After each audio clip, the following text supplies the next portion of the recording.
Hello, Black Sheep. It's Alia Ferrante, and today I'm going to tell a little bit about my story, mm, what happened leading up to my fiance's death, and a bit about what happened afterwards. It's an extremely painful story, so I'm not even sure if you guys will see this video, but I'm going to try and shoot it and maybe put it up.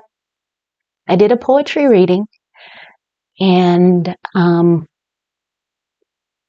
of the poems I read, I wrote years ago, and it was at a time very similar to what I was going through this summer, where I felt like the devil was just attacking me. So I'm going to read it, and it's just like this long. So it's about the devil, and it's called I'm Sly. I'm sly. That is what I am. I slay those who think less or who are too slow to know I'm like a drug that will still your thoughts. Drip, drip, drip you dry. Told you I was sly.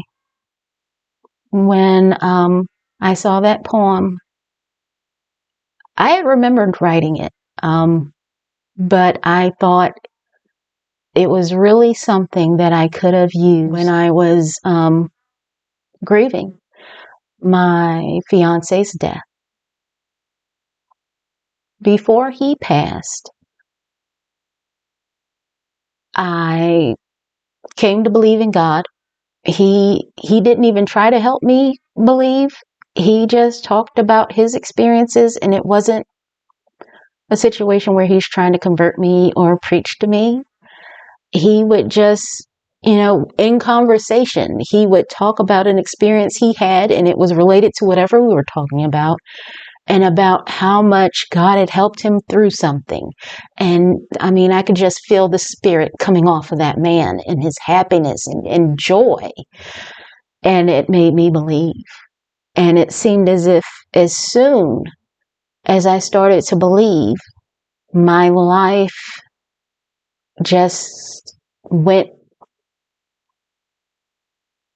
into a spiral, a downward spiral. And there was chaos everywhere. It started with him. He had some mental health issues, and he was dealing with demons I did not know about. But then there came along a cousin who told a lie to family members of mine. Well, let me back up. There was a family member who told me lies about him, my fiance, and I didn't know that it was what she had said was true or not until she told him lies about me. And it doesn't even matter what she said about him or what she said to him about me. It wasn't true. And I choose to believe that when I spoke to him about what she said about him, that it wasn't true. She then told lies to family members of mine. And the fact that they chose to believe her instead of me, they didn't even come and talk to me. But I found out about it, and it was hurtful. And they made decisions that had an impact on me and my upcoming wedding without speaking to me. And when I found out and I stood up for myself and said, that hurt my feelings, there was immediate attitude. And the justification for making those choices was that somehow I was wrong because I had said I wanted to be happy. And I did not want anyone's unsolicited advice or unasked for opinion. And I still don't. I still don't. I'm okay. I can make my own decisions. No one else has to agree with them. No one else has to like them. You just got to respect them. I'm not asking for anyone's permission today. And I had stopped asking for people's permission to live my life. Like right before he came into my life, I had decided I was going to chase my happiness. And that's what I was doing. He made me happy. Didn't make sense for us to be together, but I loved that man. He made me happy. And I was happy that I was going to be his wife. And the part I found so disrespectful was when this person said, because this person was a bridesmaid, they would buy the dress that they should have already bought. And they would stand there and they would act happy.